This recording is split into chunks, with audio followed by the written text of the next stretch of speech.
interesante. Damos gracias a Dios y damos gracias a ustedes porque nos están siguiendo en estas lecciones. Esta lección es para el sábado 3 de agosto de 2013 que tiene por título ¿Por qué existe la enfermedad? Y es una lección muy interesante porque viene hablando de la experiencia de Marta, de María, de Lázaro y de la resurrección. Así es, vamos a compartir entonces. Saludos a todos los que nos están viendo en esta oportunidad. Y en esta ocasión vamos a estudiar la escuela sabática que corresponde al sábado 3 de agosto del 2013, que viene tratando acerca de las enfermedades, Las causas de la enfermedad. la causa, la prueba, ¿no es cierto?, que uno pasa, la prueba de fe, ¿no es cierto?, qué es la enfermedad y para qué existe la enfermedad. La enfermedad, según el diccionario, es el deterioro de la salud. Podemos decir una ausencia de la salud, sería que puede ser más o menos grave. Pero vamos a estudiar en esta lección sobre una historia particular. El subtítulo de la primera pregunta nos dice: una prueba en una familia querida. Vamos a ver quién era esta familia, vamos a ver cuál fue la prueba que tuvieron que pasar y esto lo vamos a ver con la primera pregunta que dice: ¿qué mensaje enviaron María y Marta de Betania a Jesús un día? ¿Cuál era su razón para hacer esto? El mensaje que enviaron justamente era que le dijeron a Jesús: el que amas está enfermo. Justamente sucedió que Lázaro enfermó repentinamente y fue una enfermedad de gravedad. Entonces buscaron apresuradamente enviarle un mensaje a Jesús, que eran amigos. Sí, y no solamente era el amigo por lo que ellos enviaron el mensaje, sino que ellos también sabían de los milagros que había hecho Jesús, de que había sanado a muchos enfermos, de que había hecho muchas señales, ¿no es cierto? Es más, dice... ¿Cuánto más a ellos que eran amigos? Eran amigos, exactamente. Y no solamente eso, sino que el escrito dice que ellos estaban convencidos de que Jesús era el Mesías. Entonces le enviaron pidiendo ayuda porque dice: el que amas, refiriéndose a Lázaro, ¿no es cierto?, está enfermo. Pero vamos a ver cuál fue la respuesta o cómo reaccionó. Visita retrasada. Aquí es el subtítulo que tenemos para esta lección y vamos a considerar cuál fue el motivo que Jesús tardó 2 días para llegar a la casa de Lázaro, ¿no? Sí, el camino desde Galilea, donde se encontraba Jesús, hasta Judea, donde se encontraba Lázaro enfermo, no llevaba ni siquiera caminando a pie, nos llevaba 2 días. Sí. Pero sin embargo Jesús se retrasó 2 días. Sí, tuvo una razón. Nosotros vamos a ver aquí en esta lección cuál fue el motivo de ese retraso, ¿no? Vamos a ver la pregunta entonces, como dice, ¿no? Dice: ¿puede considerarse una enfermedad siempre como la consecuencia de acciones impropias de una persona? Humanamente hablando, ¿qué pensaríamos de la demora del maestro al responder después de recibir el mensaje? Bueno, la primera pregunta viene hablando sobre la enfermedad como una consecuencia de acciones impropias. Aquí nos explica que las enfermedades pueden ser hereditarias, ¿no es cierto?, o sea, como consecuencia de la mala acción de los padres, o puede ser también una consecuencia de una mala acción, ¿no? Si una persona vive desordenadamente, entonces la enfermedad viene como consecuencia, ¿no? Y acá, humanamente hablando, ¿qué pensaríamos de la demora del maestro en responder después de recibir el mensaje? ¿Cuál fue la razón? Jesús nunca erró, ¿no es cierto? Y se hizo esa demora porque tenía un propósito. Exactamente, ¿no? Pero la pregunta nos dice humanamente hablando. Quizás nosotros como humanos pensaríamos igual que María y Marta. Lo primero que María y Marta le dijeron a Jesús cuando lo vieron fue: Maestro, si hubieses estado aquí, mi hermano no hubiera muerto. Y el comentario dice que durante esos 2 días fue lo que ellos hacían continuamente. Si Jesús estuviera acá, no hubiera muerto. Entonces, vemos ahí que Jesús no erró, fue sabio, y nosotros vemos el resultado de eso, que fue una bendición no solamente para la familia, no solamente para la nación, pero también para nosotros que somos beneficiados. Y gracias a este retraso vamos a ver que Jesús hizo su mayor milagro. Exactamente. El mayor milagro que hizo cuando estuvo aquí entre nosotros fue gracias a dejar retrasar esta sanación. Bien, acá vemos en el subtítulo la muerte cobra su víctima. Ahí vamos a considerar que Lázaro muere, ¿no? Una situación muy difícil para las hermanas, una situación muy estrecha para ellas, y vamos a ver cuál fue la respuesta, la solución, ¿no? Exactamente, la actitud que tuvo Jesús.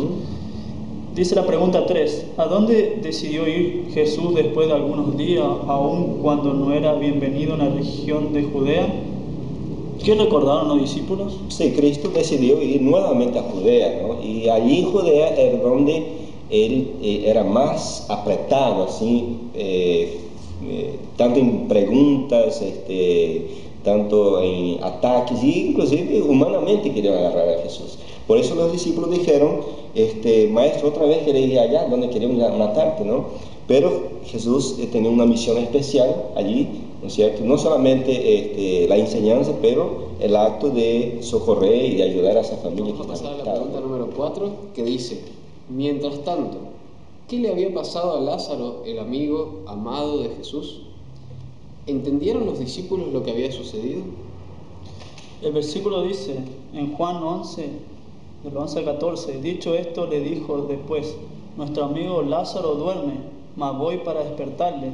Dijeron entonces sus discípulos, Señor, si duerme, sanará. Pero Jesús decía esto de la muerte de Lázaro y ellos pensaron que hablaba del reposar del sueño. Entonces Jesús le dijo claramente, Lázaro ha muerto. ¿Qué es lo que había pasado? Vemos que Lázaro había muerto. Acá notamos otra característica de Jesús, la omnisapiencia. Él conocía justamente lo que estaba pasando en otro lugar. Conocía detalladamente que Lázaro había muerto. Vemos esa característica divina de Jesucristo. Y vemos también como los discípulos estaban preocupados porque si él iba a ir o no. Entonces Jesús le respondió esto, pero le respondió de una forma figurada que Lázaro estaba durmiendo. Estaba durmiendo. Y esto nos hace acordar al milagro de la hija de Jairo. De la hija de Jairo también. Cuando llegó a la casa de Jairo, ¿qué le dijeron? Perdona, maestro, pero ya ha muerto. Ya ha muerto. ¿Y qué dijo Jesús? La niña no está muerta, solo está dormida. Y acá dijo lo mismo. Al referirse Jesús a la muerte como un sueño, quiere decir de que hay un despertar. Y en esa oportunidad Jesús se refirió a la resurrección. La resurrección después de la muerte. Dios, ¿no es cierto?, nos promete de que si morimos confiando en Él y creyendo en Él, vamos a tener una resurrección, que la muerte es solamente un sueño. Vamos a escuchar la trompeta, justamente ahí nos vamos a despertar. Al sonido de la trompeta vamos a despertar. Pero la pregunta decía, ¿ellos entendieron? No entendieron, ellos justamente estaban hablando vean que está hablando del sueño literal, pero Jesús le dijo después claramente que ha muerto. Sí, fue chocante para los discípulos, porque en ese momento ellos decían, bueno, si Él está durmiendo, entonces va a sanar, Jesús va a sanar.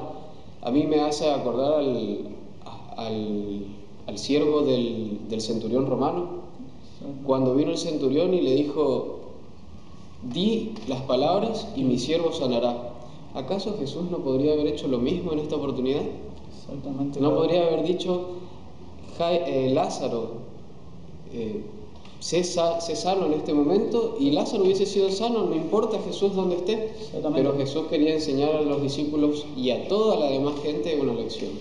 Exactamente. Tenía un propósito de justamente hacer este milagro. Exactamente. Y esa lección la vamos a encontrar en la pregunta número 5. Que tiene por subtítulo, confiar en Jesús aún en situaciones dolorosas. Dice la pregunta, teniendo el poder de sanar con tan solo algunas palabras, ¿por qué Jesús no fue inmediatamente a ver a su amigo y a consolar a sus hermanas? ¿Qué oportunidad fue para los discípulos la muerte de Lázaro?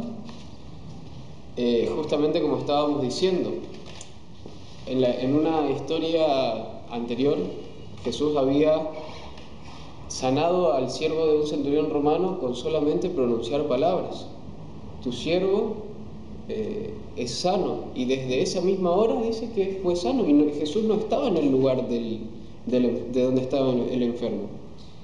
Entonces, ¿por qué en esta oportunidad no lo hizo? Sería el fin también de esto es pasar por una prueba, una situación dolorosa. Por eso la pregunta dice, confiar en Jesús aún en situaciones dolorosas. Jesús quería también probar la fe justamente de las hermanas, que justamente cómo esperaban en Jesucristo hasta último momento, cómo esperaron hasta último momento. Seguro. Y no solamente por causa de los discípulos fue esto, de que Jesús permitió de que muriese Lázaro, sino que también porque había un rumor, ¿no es cierto?, de que la hija de Jairo, cuando Jesús hizo el milagro de la hija de Jairo, él dijo, la niña no está muerta, sino está dormida. Y todos empezaron a decir después, todos los que estaban en contra de Jesús, de que la hija de Jairo no había muerto y de que no fue un verdadero milagro. Entonces Jesús... en esta oportunidad no se podía, podemos decir que no, porque ya Lázaro estaba muerto. Lázaro estaba enterrado, y encima vamos a ver más adelante de que la misma hermana de Lázaro dice, maestro, ya está en descomposición. O sea, ¿qué mejor prueba de que Jesús era el Hijo de Dios de que realizar este milagro? Y podemos decir que alegría para los discípulos, como dice el versículo, y me alegro por vosotros de no haber estado allí para que creáis, mas vamos a Él. Entonces justamente era podemos decir, para fortalecer la fe de los discípulos, para que crean también. Así que vemos que todo tiene un porqué, y esta ocasión, esta acción de Jesús de retrasar su vida a Lázaro y de llegar después de que ya había muerto, fue para, como dice el subtítulo, para que podamos confiar en Jesús aún en situaciones. Continuando nuestra misión, nosotros vamos a considerar ahora la llegada de Jesús hasta el lugar donde estaba las lamentaciones, ¿no? Exactamente. Jesús llegó en el momento en que estaban haciendo el velorio, lo que se considera. Pero lo interesante es que él no llega a la casa, ¿no? Él llega aparte para no llamar la atención, ¿no es cierto? Pero vamos a ver en la pregunta número 6 que aunque él no llega a la casa, había gente que estaba tratando de hacerle mal. Dice, ¿qué estaban tratando de hacer algunos judíos cuando Jesús y sus discípulos llegaron a Betania? ¿Qué convicción expresó Marta al Salvador? Bien, los judíos siempre buscaban una ocasión para no solamente encontrar errores en Cristo, ¿no?, pero ya habían decidido agarrarle físicamente a Cristo, ¿no? Sí. Por eso él fue muy prudente en no llegar allí donde estaban todos ellos, ¿no? Además lo hubiesen podido criticar ellos de haberle dicho, si tú eres el Cristo, o si tú amabas tanto a Lázaro, ¿por qué no viniste? Y con motivo de la muerte y con la lamentación que había en ese lugar, podrían haber hecho un alboroto y quizás qué hubiese pasado, ¿no es cierto? Exacto. Jesús fue muy sabio y muy prudente, ¿no es cierto?, en haberse quedado. Por eso un mensajero avisó a María, ¿no es cierto?, claro, que Jesús había llegado, ¿no? Ahora, lo que llamó mucho la atención es la convicción, ¿no es cierto?, que llamó a Marta, ¿no?, que ella expresó del Salvador, porque esta prueba que Marta y María tuvieron, no menguó su fe, no disminuyó. Ellas continuaron creyendo, ¿no? Claro, sí, seguro. Porque a veces el cristiano cuando pasa pruebas, ¿no?, bueno, acabó su cristianismo, acabó su fe, no viene a la iglesia, pero Marta nos da un ejemplo de que se mantuvo allí, ¿no? Y aunque en su palabra, ¿no es cierto?, en sus palabras expresó un reproche hacia Jesús, también demostró de que ella seguía creyendo, porque dijo, miren, y Marta dijo a Jesús, Señor, si hubieses estado aquí, mi hermano no habría muerto. Demostró fe en Jesús, pero a su vez también demostró de que a ella le pesaba de que Jesús no había venido. Claro, ella no conocía los motivos profundos de Cristo, ¿no? Pero, ella fue sincera, fue espontánea, fue transparente, dijo lo que realmente pensaba, ¿no? Y aquí la pregunta número 7 dice, ¿era su visita demasiado tarde para experimentar la gran revelación del poder de Dios? ¿No? O sea, aunque Jesús no estaba físicamente en el lugar, pero la revelación nos muestra que Él fue Él mismo quien consoló a ellas para soportar ese momento, ¿no? Pero no era demasiado tarde. Para Cristo, para Dios, nunca es tarde, ¿no es cierto? Para nosotros sí. Pero acá vemos que fue una oportunidad de Cristo mostrar su divinidad. Y además, en esa oportunidad hizo una declaración muy importante. Cuando Marta viene y le dice, Señor, si hubieses estado aquí, mi hermano no hubiera muerto, Jesús le dijo, tu hermano resucitará. Resucitará, exacto. Aparte de que afirma de que estaba muerto, dice que él volverá a vivir, porque resucitar es volver la vida a algo que está muerto. La convicción de Marta es las que nosotros tenemos que tener, ¿no? Primero, ella creía en Jesús que tenía poder, ¿no? Que Jesús podía sanar. Segundo, ¿no? Cuando Jesús dice, tu hermano resucitará, ella dice, yo sé que resucitará en el último día. O sea, ella creía en las verdades bíblicas como está escrito, ¿no? Y esas verdades el creyente tiene que realmente conocer, profundizar y tener esas mismas creencias, porque la verdad bíblica es única, ¿no? Y aunque Marta dijo, yo sé que resucitará, pero dijo en el último día. El último día. Marta quizás no entendió lo que Jesús estaba por hacer, no captó de que Jesús estaba por hacer un milagro en ese momento, y no que iba a esperar hasta la resurrección última. Pero inclusive ahí Marta demostró su fe en Jesús. Jesús todavía no había muerto por el perdón de los pecados, pero Marta ya dijo, yo sé que en el día posterior resucitará. Así que vemos que Marta demostró una gran fe y que esa fe también le fue recompensada, ¿no es cierto? Así que Dios nos ayude para que en verdad esa experiencia, digamos así, negativa, pero también positiva, porque primero, no disminuyó la fe de ellas, ¿no? Segundo, ellas fueron privilegiadas de ver allí el poder de Jesucristo, ¿no? Y de esta manera tuvo la gran bendición de la resurrección. Que Dios nos ayude en esta semana, realmente en el nombre de Cristo. La lección de esta semana entonces viene nos hablando sobre el porqué de la enfermedad y la experiencia de Marta, María y de Lázaro, ¿no es cierto? Que realmente nosotros podamos tener esta convicción de Marta, tener esa paciencia de María y tener ese poder de Cristo que actuó en Lázaro aún estando muerto, ¿no? Realmente fue una experiencia muy grande para ellos, y que el Jesús de ayer sea el Jesús de hoy para nosotros también. Que Dios bendiga su palabra y a los estudiantes de este sábado. En el nombre de Cristo. Amén.